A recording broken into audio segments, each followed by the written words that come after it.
Welcome back, ladies and gentlemen. This is the Q&A show on Inside the Birds platform YouTube channel. Thank you guys for tuning in. My name is Jason Avant. I'm one of your hosts. My other host here is Quintin Mikell Q. Say what's up to the people. What's going on, everybody? Welcome back. Excited, man. I see you got your Michigan gear on, man. What's up? You getting ready for something big coming up? I don't know if it's big. It's not big like what you guys got going on in the Fiesta Bowl, but I'm down in Tampa right now. So I'm in the hotel room, got the sunlight hitting me with the Tampa, with the palm trees behind Yeah, me, right here on the marina. I'm doing all right. The there relaxed you because go. we're playing against Nice, Alabama. nice. I don't know how that game's going to go because no one knows who's playing in it. So we'll see. Both games are weird nowadays, Q. Real weird. They're super weird, especially with all the transfer portals. You got coaches, you got guys sitting out, you got coaches Yeah. leaving. It's weird times, man. It's Weird weird times. times. It's weird times. So we'll have a team out there with maize and blue jerseys on. I may not know half the guys, but we'll see. That's all Uh, right. Good, good. Q, but before we get started, we want to say thank you to everyone that tunes into the show each and every week. Thank you guys to Adam and Jeff and everyone at Inside the Birds. We appreciate you for the opportunity. And thank you guys. Email your questions to insidethebirds@gmail.com. Again, insidethebirds@gmail.com. And follow us Facebook, Instagram, Twitter, or any social media platform. All right, Q.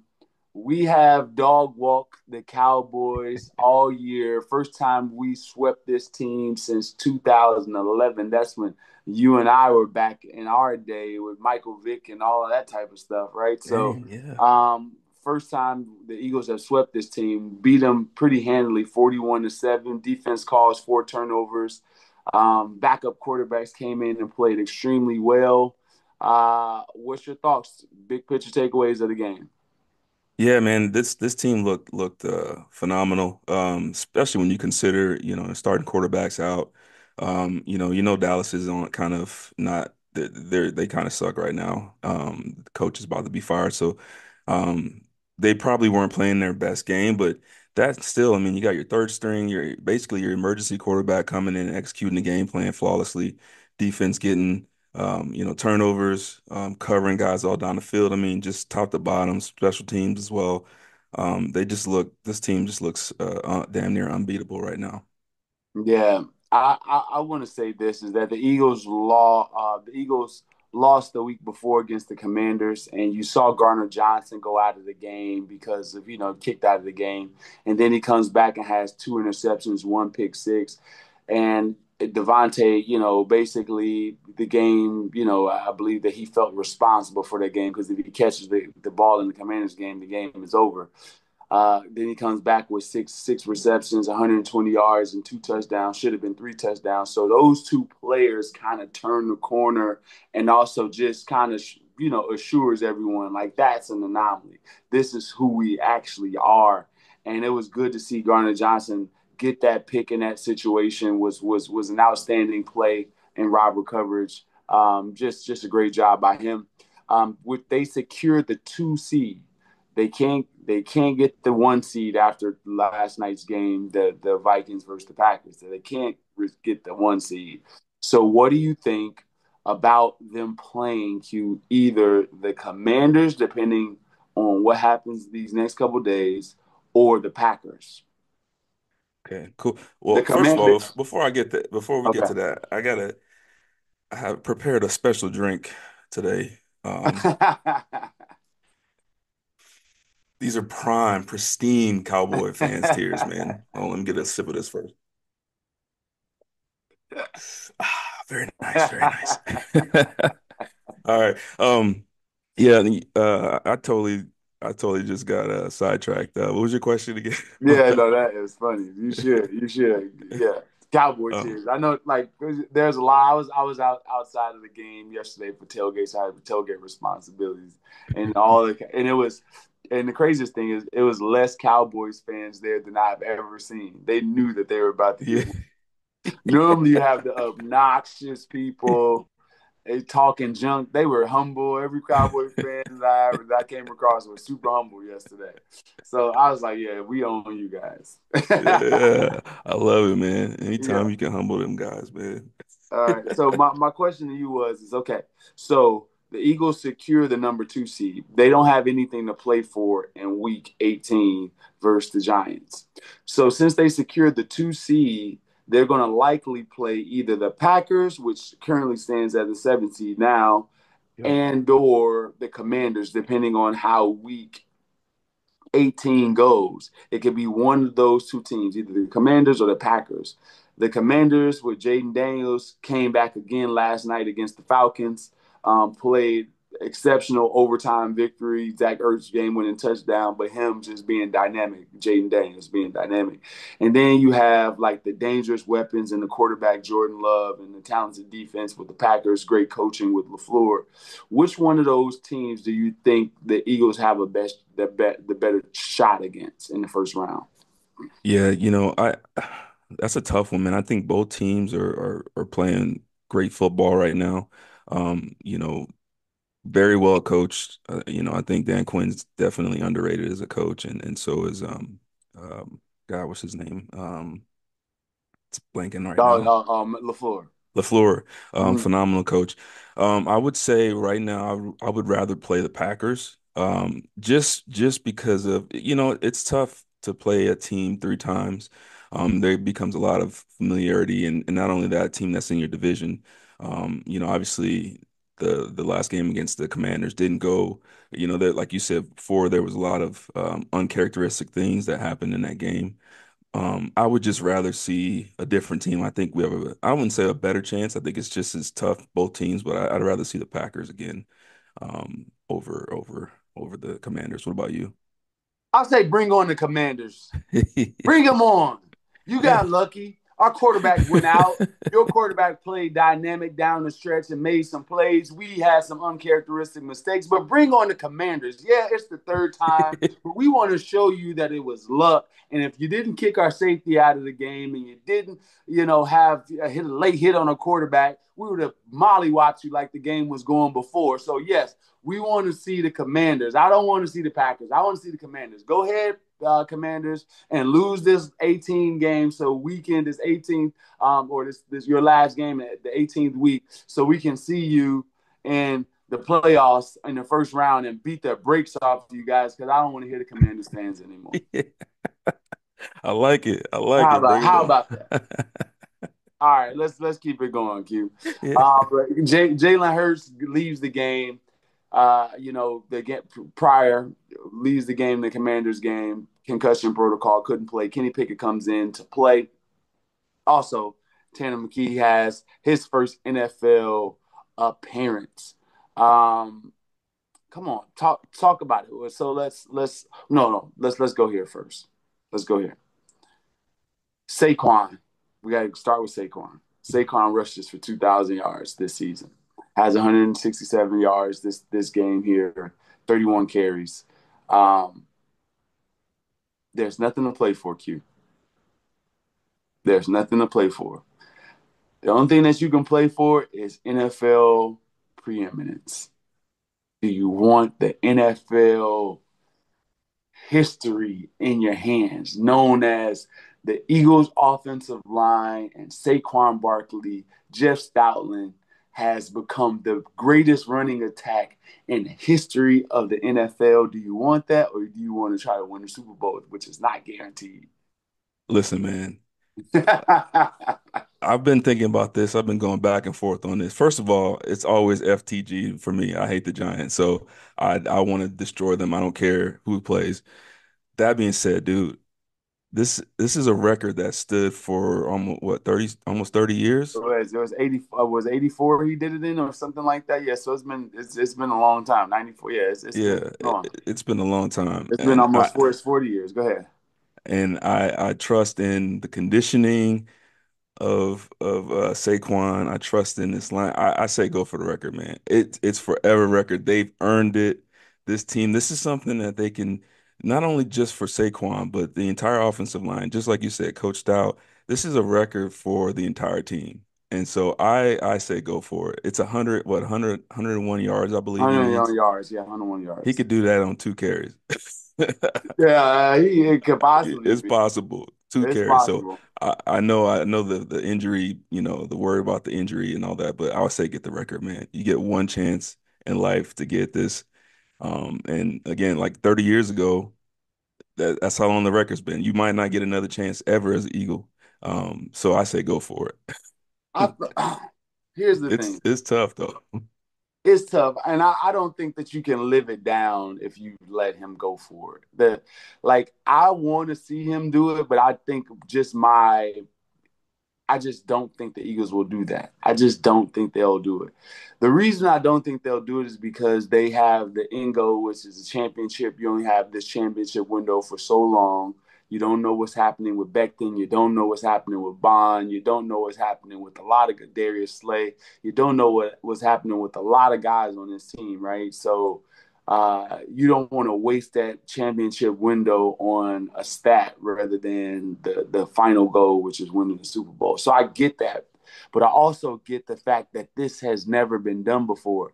But here's the case kind of against it. Since they do have the 17 games now, Q, I don't think that this record is going to stand for that long, even if they break it.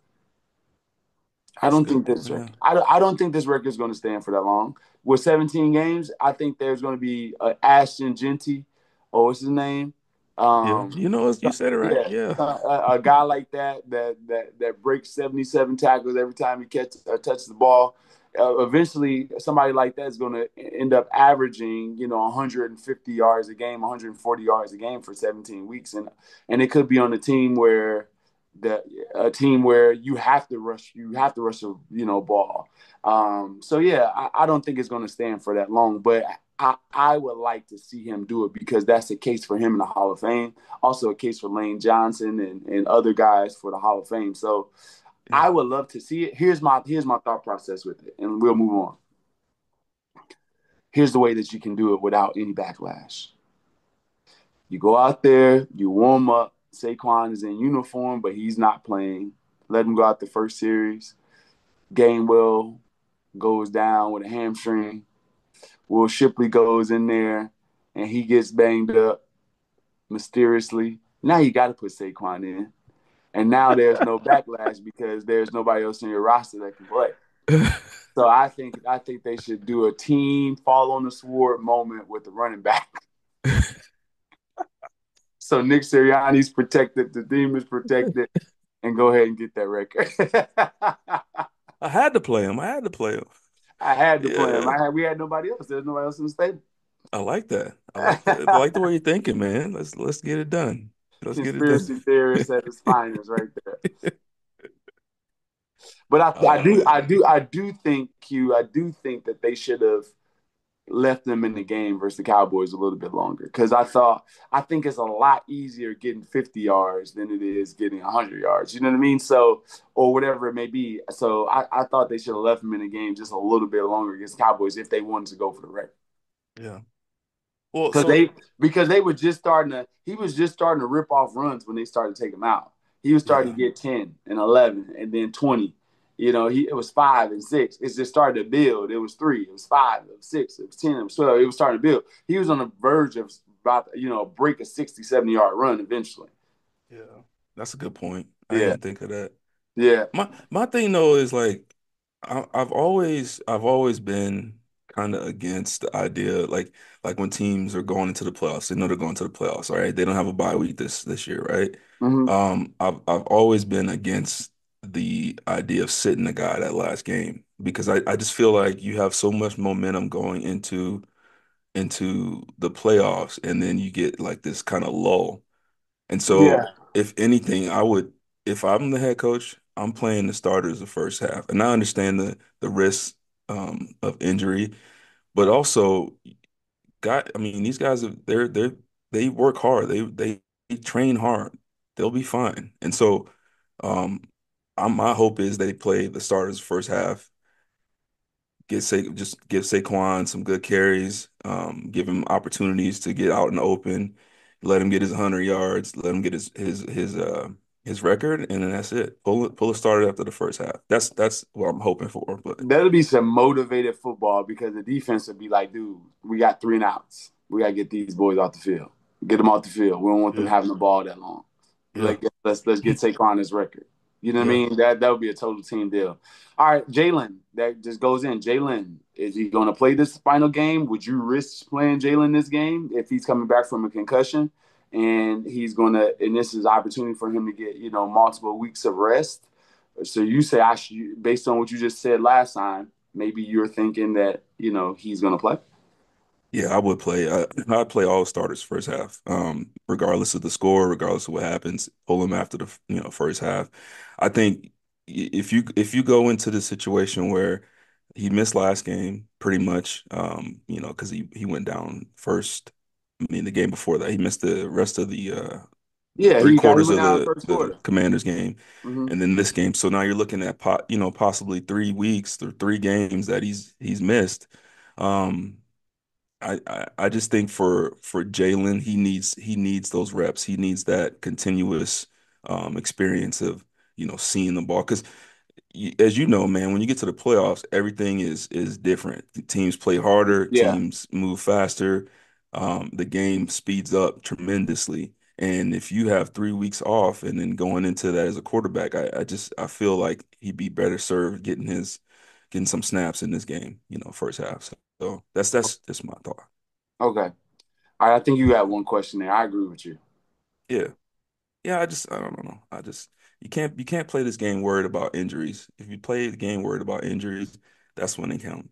That's when they count. Mm. All right, so there we go. Next question. What were your impressions of Kenny Pickett and Tanner McKee? Would you let McKee play the whole season finale against the Giants? 100%. So I thought Pickett did a really good job. That's what the backup quarterback is supposed to do. Didn't put the ball in harm's way. Made plays. Actually, he went above and beyond and went up to a starter level when he came to like secondary reaction play that throw to Calcaterra, giving him a shot. Only place that you can either your man catches it, nobody catches it. Had a few dime throws, so I thought he played well. I thought Kenny Pickett played well, showed toughness, did a lot. But I would definitely not chance Kenny Pickett knowing that he has broken ribs now because Slay said it in the not in the press conference but in the interviews after the game. He wasn't supposed to say it, but he ended up saying it that Kenny Pickett has broken ribs. So knowing that, McKee's going to play, and especially with how well he played in that game, talking about accurate, that back shoulder throw, the in Ooh. stride pyre route to Devontae Smith, like his first slant throw to Devontae Smith, all of his throws were pretty accurate and on time. Like everyone had a chance to run after the catch. Even if that ball was thrown to AJ Brown out in the field, he would have been able to catch and run. So like I really like what I saw from the Mormon missile out there. Yeah, man. He looked good. He looked Yeah. real good. I liked his poise, man. I thought he made some really good checks. He could, see the whole defense. He Mhm. put, the offense into some good positions. And yeah, he's good, man. I liked him. I Yeah. liked it. All right. I think you got two questions, and then I'll get back in there. Okay. This is the defense. Let's switch over to the defensive side of the ball. Right now? Yeah. Okay. Oh, here we go. The Eagles were in the middle of the pack in takeaways, but they have 9 over the last 2 weeks. Do you think that's fluky, or you think this defense is taking another step? I don't think that is fluky when you look at the way that the interceptions and the plays are being made. Guys are going after the ball and they have opportunities. So when guys are loose with the ball, they're taking advantage of it. There was, one, last week that may have been fluky with the running back just dropping the ball. Um, but other than that, I think that they're opportunistic. Like when you look at Slay tipping the ball, Blankenship picking it off, both the Garner Johnson plays. Well, the pick pick six was a great defensive call by Vic Fangio. So that's not happenstance. Terrible read by Cooper Rush on the post route. So you're going to have that, and the guys capitalize on it. So yeah, I don't think it's fluky. I just think that they have been capitalizing on their turnovers. Nolan Smith had one right in his hands and dropped it, right? So they literally could have had 10. So I think they're doing a good job of getting more hats to the ball. I thought they gave up a lot of rushing yards and the corners were getting attacked a little bit in that game, but they did what they did what they've done most of the season, which is give up some yards and then hold firm in the red zone. And that's what they did this past game. And actually, instead of teams settling for field goals, they actually turned the ball over in the red zone. So, which is even more important. So, Yeah. yeah, you can follow up to that, and I'll ask you next question. Yeah, no, I agree with everything you said. I think the biggest thing too, with the turnovers that I really like is a lot of it is scheme based. When the turnovers are happening, when they're getting them, you guys are in the right spot. There's some times where, in the past where you got a wild card type of cornerback that'll jump a route or a safety like Ed Reed that'll jump a route that comes out of the scheme. Um, they're all in the right position in the back seven. And that's what I like the most. Like guys are where they're supposed to be and they're making the plays that they're supposed to make and, attacking the football, punching the ball out. Like I really love that. And that's another reason why I don't think it's fluky. I think it's just part of the scheme and they're just getting better.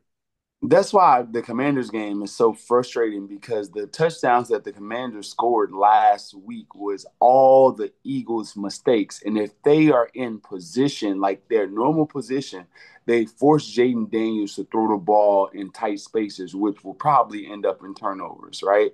So, or he has to go and make a play in order, to win the ball game rather than, just blowing a coverage. So, when the Eagles are in position and they're running the defense the way that it's supposed to, turnovers are going to come because it's not many open lanes and windows because that's what this team does. They cut out the space.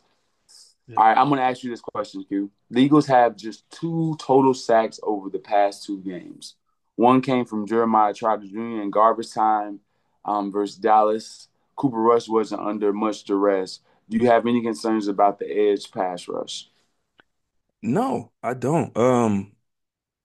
At Whew. first, well, if I'm watching watching the all 22, when this front pins their ears back and goes, they like no Nolan Smith one time came off the edge so fast. Like I didn't know he had that. I mean, I knew he was athletic, but I didn't know he had that much bend in him. So I think it's more of a scheme thing. I think their primary focus is being gap sound, especially against the run. And then after they take care of their responsibilities, that front seven, after they take care of their responsibilities, they get to the quarterback. But when they do cut it loose, when this front cuts it loose, and when this front they stunt and move around, they can generate a lot of pass rush. I just think that it's more based on the scheme and the way Fangio chooses to run it. But I think when they want to go, them boys can go all four of them. And Yeah, so I'm not too concerned with it. I think we'll see more, more down the stretch against better teams. We'll see a lot more from the pass rush. We'll see a lot more stunts and a lot more movement yeah. because you're gonna need to. I agree with that. I think that they have all the right ingredients. And here's the thing: I don't see quarterbacks just taking all day to throw. Yeah. Right? They may have a little bit of time, but the pocket is compressing and they're starting to get on it. It's not like they're just like la da dee la da da. Like there's no pass rush. No, there's usually interior pass rush on every pass rush opportunity with Jalen Carter and Mill Williams. Both those two dudes are just as good as anybody in the NFL from a defensive tackle position rushing a quarterback. So you have that going by itself. So when you think about the other things, I think that, yeah, do we miss Brandon Graham? I think we're going to miss Brandon Graham at times because when you're depending on Jalen Hunt, Nolan Smith, these guys, they're going to have inconsistencies. And when you're a wildly veteran, you're going to, you've got to the place where you're ultimately a consistent player. So you have these flashes from the other guys. But as long as we have the consistent inside pass rush, I think we'll be just fine. All right. So here's the next question for you. Okay. So what happened? It was actually in the second quarter, I believe. What happened early in the play where Jonathan Mingo beat Quintin Mitchell on It's on that the go fake. route? Yeah, that fade route. With the passing connect. What did you see on that play? I thought it was a good. So Q had inside leverage, so that's number one. He had inside leverage, and when he had the inside leverage, excuse me, the guy did a good job of attacking his leverage instead of just running straight and just leaving Q in his spot. What he did was ran at Q, which causes Q to slide inside a little more, so it causes him to have more space to catch the ball as he goes to the fade. And then it was a perfect pass. It was well defense. It Yeah. was well defense. Like, and you're going to give up plays like that every now and again. But that was as contested as it gets. Like, that's not an easy. I'm not making excuses for him, but what I'm saying is that that's a tough play. Now, the other things of them just throwing, out routes or stop routes and stuff like that, like I've been saying this all year, and I've been saying it online, is that I told everybody just hold off on the Quinyon, you know, he's the best corner ever and all that, because we saw Cooper DeJean get worked by Adam Thielen. Like, he's a young guy. There's going to be times where he's going to get worked. Yeah. It's inevitable. Yeah. It's inevitable. We just don't want him to lose his confidence, and that clearly hasn't happened. Did you see how fast he ran on that post route that Garner Johnson picked off? Yeah. I don't know if I've ever seen a dude run that fast. Like, please, you guys, go and look at the tape of him He was running rolling. on Garner Johnson's second interception. He was rolling like everybody else was running, and they just pressed the speed up button for him. It was unbelievable. I was like, oh my god, Boy got wheels. like he is fast, fast, like fast, fast, and I know. and yeah, he wouldn't have caught that interception anyway. So good job, Garner Johnson. Hey, he was mad too. You saw when Garner got it, he was running back. It looked like Queen was just jogging. He was like, "Man, get a block, man, go get a block, block Yeah, somebody." He get just it. jog. No. He was just jogging. He was kind of mad about himself and not getting the pick. He think he got it stole it from him. Yeah, But no. yeah, he was fast. Yeah, Quinyon got some days ahead of him where he's going to get challenged, and as long as he has the mentality that he has right now, like he got beat on a few plays, he came back, put himself in position, didn't get beat for the rest of the game. He has to have that because you frick around, and have Justin Jefferson and Addison. And it's starting to get there. You got Amon-Ra St. Brown, which is a beast. You got Jameson Williams, who can roll just like you can roll. Like, Yeah. there's a lot of guys. You got Christian Watson that can roll. Jaden Reed, that's shifty and quick. You got a bunch of guys that are coming your way. Terry McLaurin, you got a bunch of guys that are coming your way, so you got to be focused. And I like these types of things happening to these young dudes because it causes them to be focused and not hear that Guantanamo Bay and all that stuff all the time. Boy, you better come out here and prove that every week. You could have been that last week, but they're gonna try you every single time. Every week. Yeah, you know it. Like, you can have a game and you the best things is sliced bread. And next week somebody go for 200 on you. That's NFL. Yeah, You no know. doubt. Here's one for you, Q. The Eagles allowed another low red zone touchdown. Is this the Achilles heel for the team? Yeah, I would say for this defense, I think this is something that's got to get better. Predominantly CJ Like, Gardner. yeah, you saw inside the five, Yeah, inside the inside 10. the five, just Yeah. red zone defense in general, but especially inside the five. I don't know what it is. It's, I think it's, I think it's the loss of focus, what we just kind of talked about, especially with CJ. I think he's a tremendous player. I think he has a ton of talent.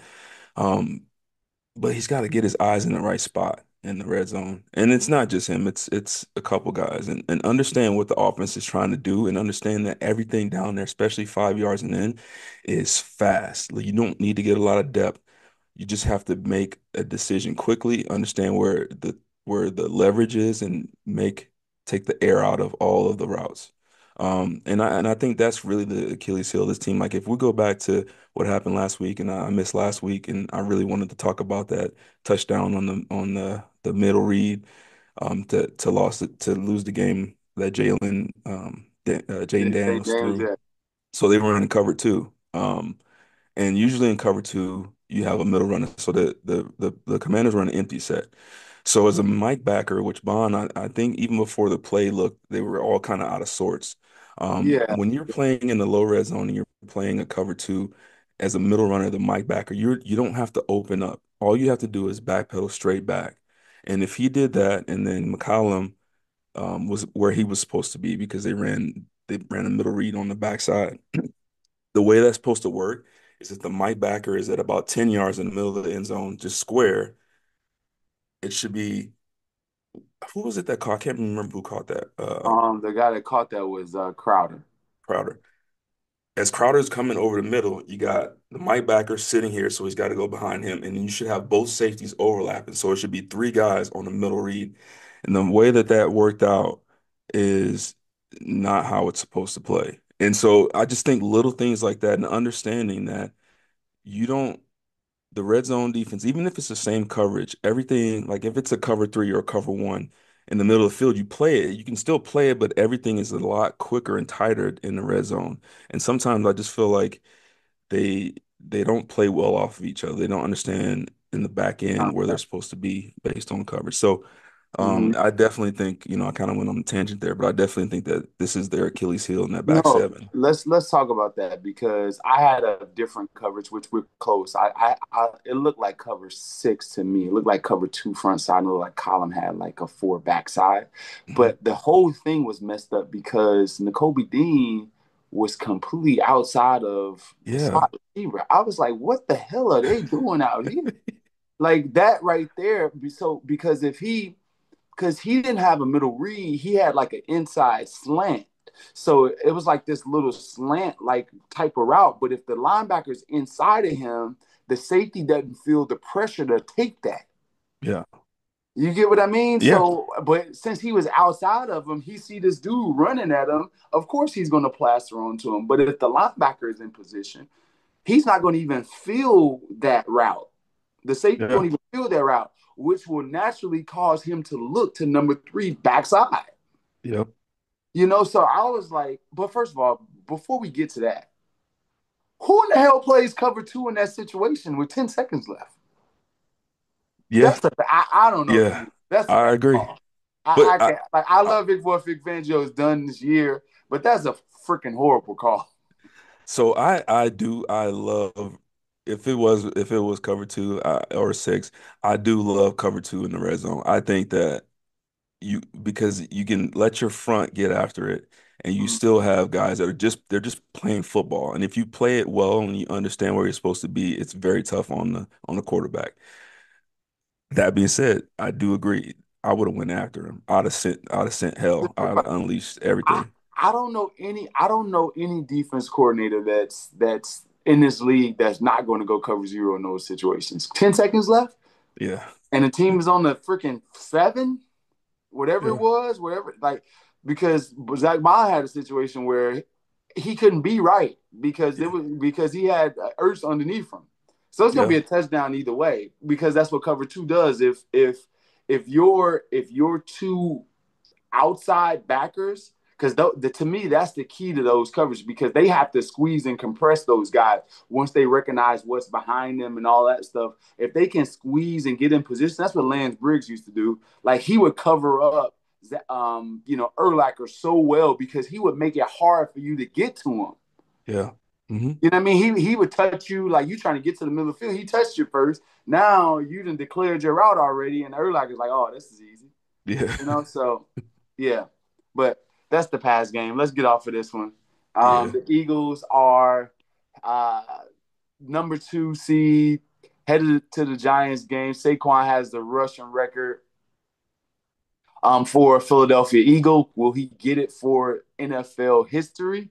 And does it really count if he's doing it in 17 games? Yes. I think it counts. It counts. I don't think it counts. I And really think I don't about it. in my heart of Do hearts I don't think it counts. does the Eagles organization have any records like that? How cool would that be, man? Right? Come That on, would be man. That'd be cool. all right. You get me on your side, Yeah. but I don't think that. Eric Dickerson, Saquon, or anybody else can hold a candle to O.J. Simpson and when he did it in 14 games. Oh, okay. I'm just saying. I'm just saying. That's way before my time, man. 14 games, 2,000 yards in 14 games is crazy. I mean, the That's crazy. athletes weren't the same on the same level. They were like more like Oh Jeff. The my DBs were like Jeff. gosh. Stop The that. linebackers were like Jeff size. Oh, stop it. Hey guys, thank you guys for tuning in to the Q&A show. To Adam and Jeff and everyone, thank you guys. And make sure you email your questions to insidethebirds@gmail.com. Follow us Facebook, Instagram, and Twitter. We'll see you guys next week. Thanks a lot. Q, Peace. you got the last word. Yeah. Here's the last word, Boise State, man. Listen, I know a lot of you guys, a lot of you fans are Penn State fans. It's gonna be me drinking some of y'all tears this week. Peace. Peace.